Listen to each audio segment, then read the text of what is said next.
সরকারি দলের সাধারণ সম্পাদক ওবায়দুল কাদের স্বীকার করেছেন দেশটা শ্রীলঙ্কার পথেই অগ্রসর হচ্ছে, তবে এর জন্য বিএনপি সহ বিরোধী দল এবং তার সমর্থকরা দায়ী। বিএনপি এবং তার সমর্থকরা দেশটা শ্রীলঙ্কা বানানোর চেষ্টা করছে, অথচ গত 16 বছর ধরে তারা ক্ষমতায় এবং এই 16 বছরে দেশ থেকে 10 লাখ কোটি টাকার বেশি বিদেশে পাচার হয়েছে, কিন্তু এই ব্যাপারে, এই পাচার ঠেকানোর ব্যাপারে সরকার কোনো উদ্যোগ গ্রহণ করে নাই।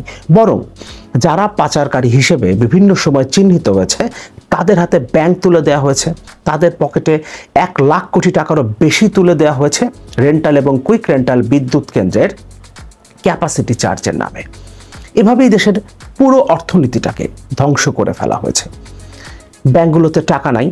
কোরবানি ঈদের আগে অধিকাংশ গ্রাহক ব্যাংকে গিয়ে তাদের যে পরিমাণ টাকা প্রয়োজন সেটা উত্তোলন করতে পারেননি। ম্যাক্সিমাম ব্যাংকে গ্রাহকদের সাথে ব্যাংক কর্তৃপক্ষের হাতাহাতি পর্যন্ত হয়েছে। আমি ঈদ করতে আমার নিজ জেলা শহরে এসেছি, এখানে অধিকাংশ ব্যাংকে নাকি ঈদের আগে গ্রাহকদের সাথে হাতাহাতি পর্যন্ত হয়েছে। বুথগুলোতে টাকা নাই, গ্রাহকরা বুথ থেকে টাকা তুলতে পারছেন না, এই খবর প্রায় প্রতিদিনই গণমাধ্যমে উঠে আসছে। এটা দেশের বর্তমান ব্যাংকের পরিস্থিতি এবং ব্যাংকের মালিক কাদেরকে বানানো হয়েছে? যারা ঋণ খেলাপি, যারা বিদেশে টাকার পাচার করেছে এবং যারা সরকারের অলিগার্ক, এদেরকেই ব্যাংকগুলো দেয়া হয়েছে, মালিক বানানো হয়েছে, যাতে তারা ব্যাংকগুলোকে লুটপাট করে ব্যাংক ব্যবস্থাটাকে ধ্বংস করতে পারে। এভাবে দেশের অর্থনীতিকে সাজিয়েছে এই সরকার এবং এতগুলো বছরে দেশটাকে শ্রীলঙ্কা বানানোর, শ্রীলঙ্কার থেকে আরো খারাপ পরিস্থিতির দিকে আমরা যাচ্ছি।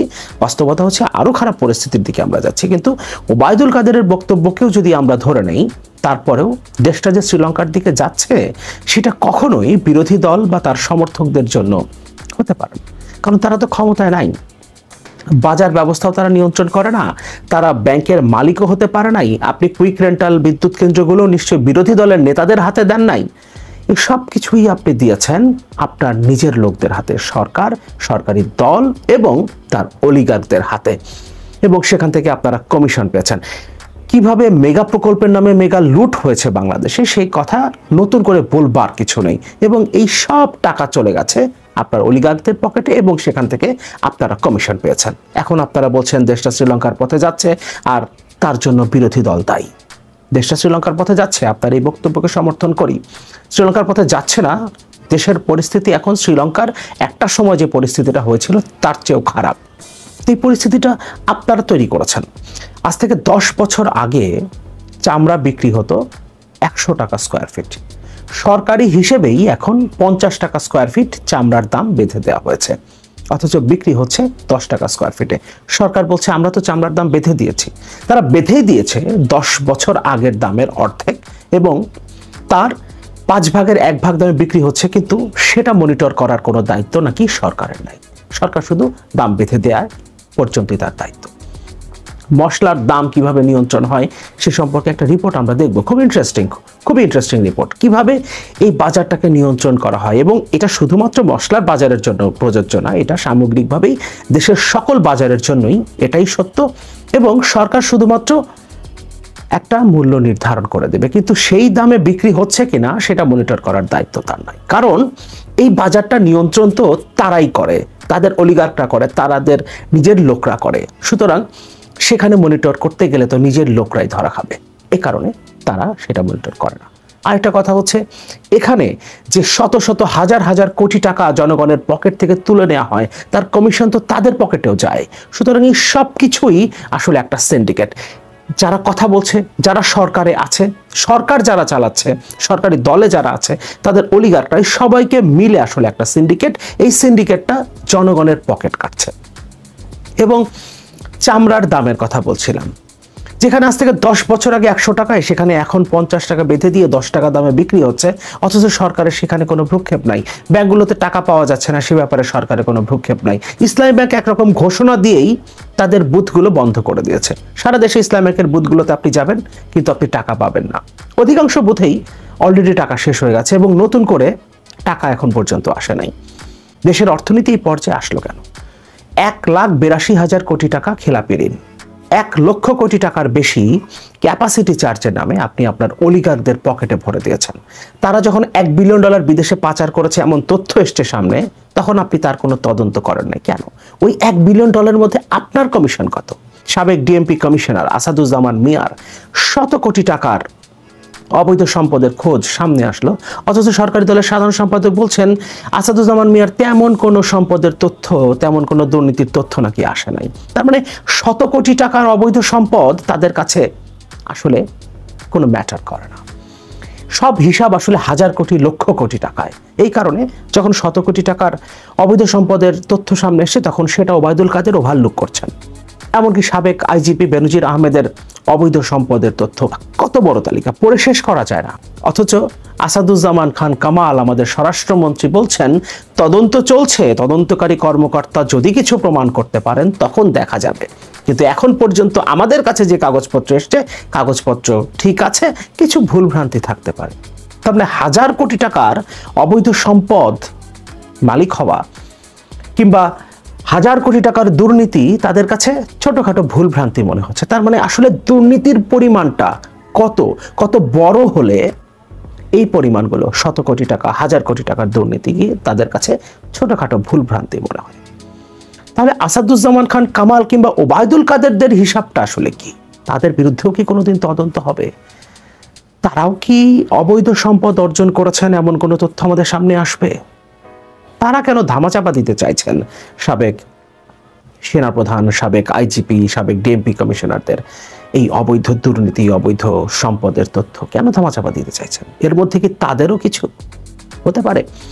কোনোদিন হয়তো যখন তারা ক্ষমতায় থাকবেন না, সেই সময় হয়তো আমরা অনেক কিছুই জানতে পারবো। এখন হয়তো সেগুলো আমাদের পক্ষে জানা সম্ভব হচ্ছে না। ওবায়দুল কাদেরের বক্তব্যটা আমরা দেখে নিই।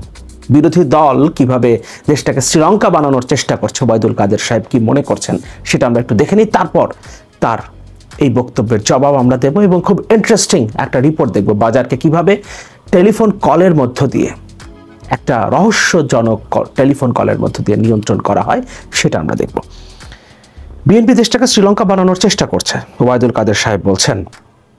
বিএনপি সহ তাদের সমর্থকরা দেশটাকে শ্রীলঙ্কা বানিয়ে ফেলার চেষ্টা করছে বলে মন্তব্য করেছেন আওয়ামী লীগের সাধারণ সম্পাদক ও সেতুমন্ত্রী ওবায়দুল কাদের। ঈদের দিনও সরকারের বিরুদ্ধে বিএনপির অপপ্রচার বন্ধ থাকেনি অভিযোগ করে ওবায়দুল কাদের বলেন আওয়ামী লীগের পক্ষ থেকে তাদের বিরুদ্ধে কোনো বক্তব্য দেওয়া হয়নি। তিনি বলেন মূল্যস্ফীতির মধ্য দিয়ে 1,40,00,000-এর বেশি কোরবানি হয়েছে, যা গতবারের তুলনায় বেশি। মূল্যস্ফীতির কারণে ঈদ ব্যাহত হয়েছে, বিএনপির এ তথ্য ঠিক নয়। মূল্যস্ফীতি আছে, তবে এটা কমাতে চেষ্টা চালিয়ে যাচ্ছেন প্রধানমন্ত্রী শেখ হাসিনা। অথচ মূল্যস্ফীতি কি সামান্য কমেছে নাকি বেড়েছে? তাহলে প্রধানমন্ত্রী শেখ হাসিনা যে এত কষ্ট করছেন, সেই কষ্টের কোনো মূল্য নাই। তিনি শুধুই কষ্ট করে যাচ্ছেন, কিন্তু সেই কষ্টের যদি কোনো মূল্য না থাকে, জনগণ যদি সেখান থেকে উপকৃত না হয়, তাহলে প্রধানমন্ত্রী এত কষ্ট করার তো দরকার নাই। শুধু তিনি কেন এত কষ্ট করবেন? কারণ এত পরিশ্রম করে যখন আপনি সেটা নিয়ন্ত্রণ করতে পারছেন না, তখন আপনার আসলে সেখানে আর হাত দেওয়ার দরকার নাই। হাত না দিয়ে দেখা যাক না কত দূর যায়। হাত দিয়ে যখন বাড়ছেই, তখন হাত না দিলে, আপনারা তো পরিশ্রম না করলে হয়তো কিছুটা কমতেও পারে। আমরা ইন্টারেস্টিং সেই রিপোর্টটা দেখি কিভাবে বাজার নিয়ন্ত্রণ করা হয় টেলিফোন কলের মাধ্যমে। অনুসন্ধানে নেমে জানা যায়, বাংলা ট্রিবিউন একটা রিপোর্ট পড়ছে, বাজারে মশলার দাম ওঠানামার পেছনে রয়েছে বিশাল এক চক্র। যারা রয়েছে ধরাছোঁয়ার বাইরে, তাদের কল এলে মুহূর্তেই পাল্টে যায় মশলার দাম। তেমনি একটি ঘটনা গত 11 জুন চোখে পড়ে বাংলা ট্রিবিউনের। রাজধানীর মৌলভীবাজারের পারফেক্ট মশলা স্টোরের বিক্রেতারা বিকাল 3:30টার দিকে 3,320 টাকা কেজি দরে এলাচ বিক্রি করছিলেন। কিছুক্ষণ পর কোথা থেকে একটা কল এলো। সেই কল আসার পরেই এলাচের কেজি হয়ে গেল 3,600 টাকা। কে কল দিয়েছেন? কেনই বা মুহূর্তের মধ্যে মশলার দাম বেড়েছে? এর পেছনে রহস্য জানতে কথা হয় সেই দোকানের একজন কর্মচারীর সঙ্গে। যে দামে মশলা কেনা, সে অনুযায়ী কেন বিক্রি হবে না এমন প্রশ্নের জবাবে পারফেক্ট মশলা স্টোরের একজন বিক্রেতা বাংলা ট্রিবিউনকে বলেন, বাজার ঠিক রাখতে এই নির্দেশনা আমাদের সবাইকে মানতে হয়। এটা শুধু আমি মানি না, মৌলভীবাজারের যত ব্যবসায়ী আছে সবাই এই কাজ করে। এখন যদি আবার কল আসে, তাহলে এই মূল্য তালিকা মুছে আবার দাম বাড়ানো হবে। কোথা থেকে কল আসে এমন প্রশ্নের জবাবে এই বিক্রেতা বলেন, চট্টগ্রাম। কথা বলে জানা যায়, রাজধানীর পাইকারি মশলার বাজার মৌলভীবাজারের ব্যবসায়ীরা এমন কলের অপেক্ষাতেই থাকেন সবসময়, আর কল এলেই বেড়ে যায় মশলার দাম। মশলার দাম ওপর থেকে কে নির্ধারণ করে দেয়? আপনারা আপনাদের ক্রয় মূল্য অনুযায়ী কেন বিক্রি করেন না এমন প্রশ্নের জবাবে এই বিক্রেতা বলেন, এটা বলতে পারবো না। কেন বলতে পারবেন না? কারণ এটা একটা অদৃশ্য শক্তি এবং এই অদৃশ্য শক্তির মূল সোর্সটা আসলে কি সেটা আমরা জানি। এই কারণেই আমরা বললাম, প্রধানমন্ত্রীকে অনুরোধ করলাম, আপনি এত পরিশ্রম করার দরকার নাই, আপনি বরং অনেক পরিশ্রম করেছেন, 16টা বছর ধরে দেশের জনগণের জন্য পরিশ্রম করতে করতে আপনি ক্লান্ত পরিশ্রান্ত, সুতরাং আপনি এবার একটু বিশ্রাম নিন, তাহলে যদি অন্তত এই টেলিফোন কলগুলো আসা বন্ধ হয় এবং এভাবে জনগণের পকেট কাটানো হয়। মশলার পাইকারি ক্রেতারা বলছেন একদিনে 2 থেকে 3 বারও মশলার দাম ওঠানামা করে। এক একটা টেলিফোনে দিনে 2 বার 3 বারও নাকি দাম বাড়ানো হয়। এক একটা টেলিফোন কল আসলেই দাম বেড়ে যায়। চট্টগ্রাম থেকে এই টেলিফোন কল কে করেন? বিরোধী দলের নেতাকর্মীরা। ওবায়দুল কাদের যে বলছেন বিরোধী দল আর তার সমর্থকরা মিলে দেশকে শ্রীলঙ্কা বানানোর চেষ্টা করছে, এই টেলিফোন কলকে বিরোধী দল করে, আর তাদের ভয়ে দেশের সবচেয়ে বড় পাইকারি বাজারের বিক্রেতারা দাম বাড়িয়ে দেন।